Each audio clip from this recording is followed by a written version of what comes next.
How do we set ourselves up on the rowing machine to give ourselves the best chance of getting the most out of the time we spend rowing? Well, I'm going to help you do that right now. And we're going to start off first of all with how we sit on the seat. So don't worry, it's really simple. Come to your rowing machine and put your feet in the position that they will be in. And find a position on your seat that's kind of in the middle, not too far forward or too far back, somewhere neutral in the middle. And when you're there, just bring your knees up so you're sitting kind of forward on the machine, and just tense your bottom and relax. Have a little shuffle, tense and relax. And by doing that a few times, your body puts you in the right point for you. Everyone's anatomy is slightly different. Everyone's position will be slightly different. There's not much space to choose from. But by going through that process, by doing that, your body puts you where you should be. All we're looking for really is a comfortable position that will allow us to get through the whole workout without falling off either end. So next we're going to draw our attention to our foot setting. And you'll notice on your rowing machine that you can change the height of your feet. So you can raise your feet up by pushing the foot stretcher, this marker here, forwards or upwards, and right down, so you can lower your feet as well. This is something that's really important to get right, because this changes your body position in the rowing stroke. It changes how far forward or how far back you can go, the position of the angles of your body while you're rowing. So this really has a direct effect on the benefit you get from the machine and how you row. So it's worth taking a little time to get it right. But don't worry, we don't need to overcomplicate it. Let me explain why, or what happens when we set the feet really high. What that does, right to the highest point, to the extreme end, the top end, what this does is it brings our heel upwards. It brings our whole foot upwards on the machine.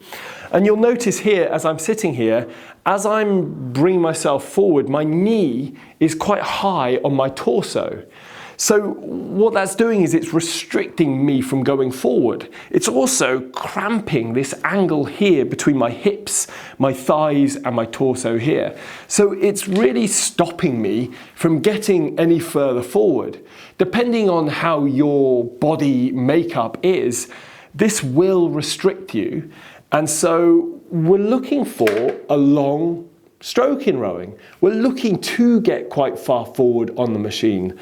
So by having our feet set really high, it's making everything harder for us, is restricting our forwardmost position.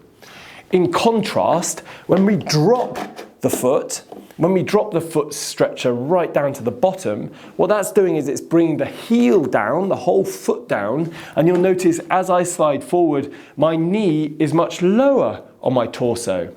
This is allowing me to slide forward, but if the foot sets too low here, it allows us to go too far forward, further forward than we should be, and it might put us out of our strong range of rowing stroke. It might put us in a position that is a weak position or a position that is potentially optimal for injury.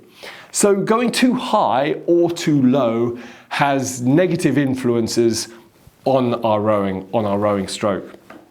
So how do we find that level? Well, of course, it's going to be somewhere in between, but as a guide, I would say that if we look at our foot and divide it into quarters, generally, for most people, we want the foot strap to be over the top quarter of the foot, even over the toes or over the join of the toes to the foot, so wherever that is on you.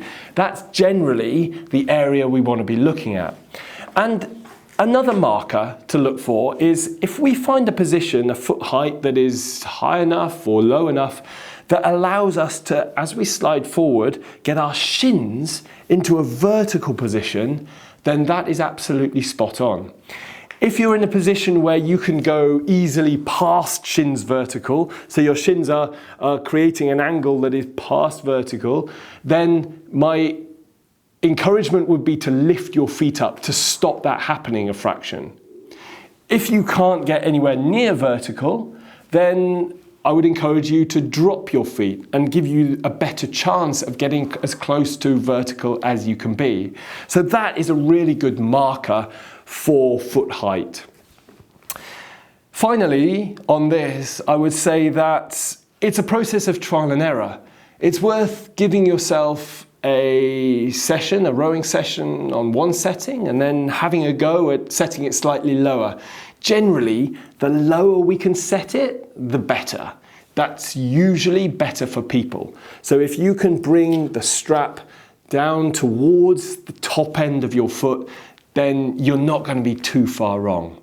So there we go, that's the foot setting. The next thing we're going to draw attention to is, where do we keep the screen? This is really simple. I would always encourage people to bring their screen as high as they can. This doesn't have a direct impact on your rowing stroke or the benefit you get from the rowing machine, but it's an indirect impact. By bringing your screen higher, it's encouraging you to keep your chin up, keep your head up, look up. And when we do that, we tend to sit a bit taller. What we want when we're rowing is a tall position where we have a strong spine, a strong, particularly lower back, so that we avoid a curl down. If we bring our screen lower, we're drawing our attention lower, we're more likely to be hunching down, curling our back, and putting our back under more strain than it needs to be.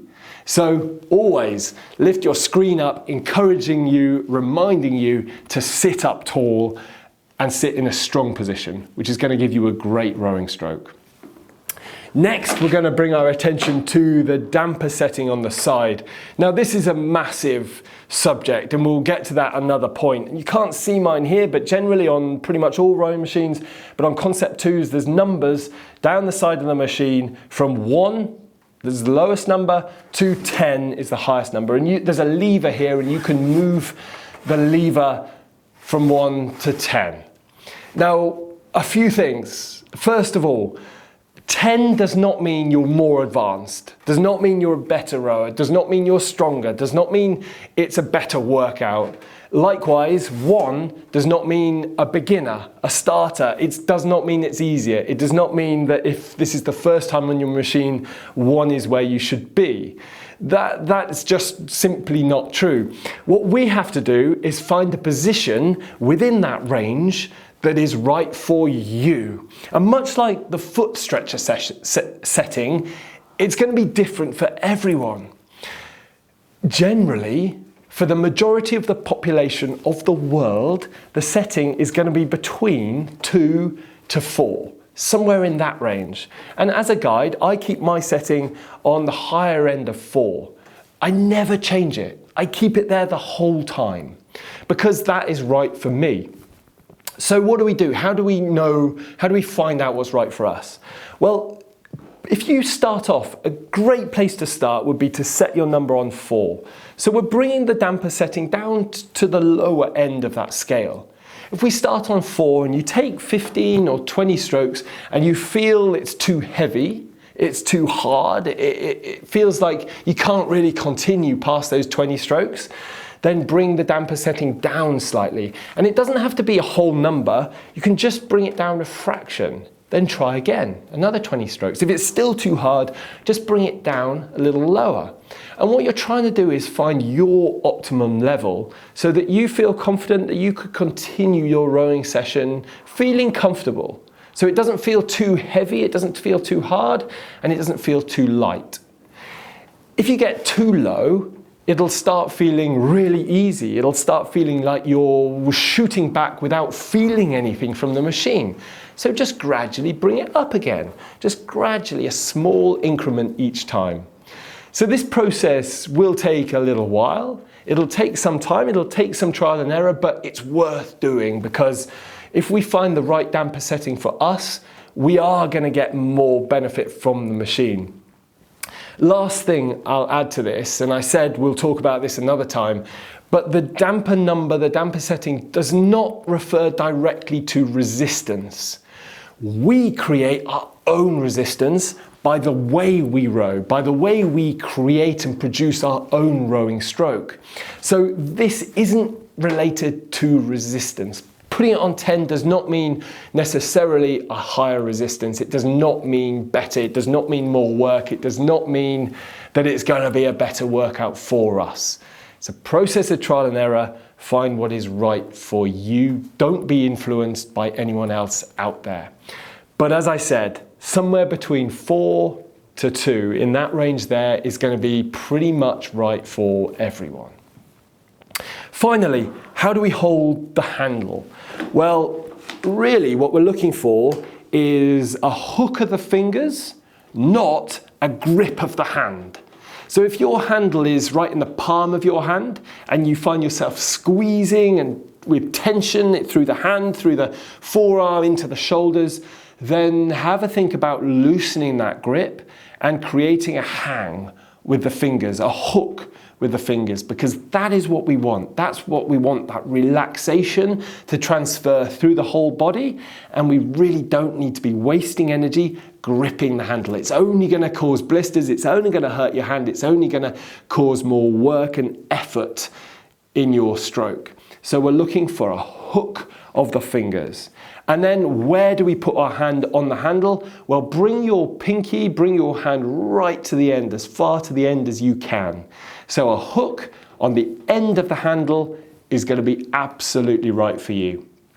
So there we go. We've looked at how we sit on the machine, the setting of the feet, the screen, the damper setting, and how we hold the handle. If you have any questions, drop a question in the comments below. I'll be happy to answer them. Happy rowing. See you soon.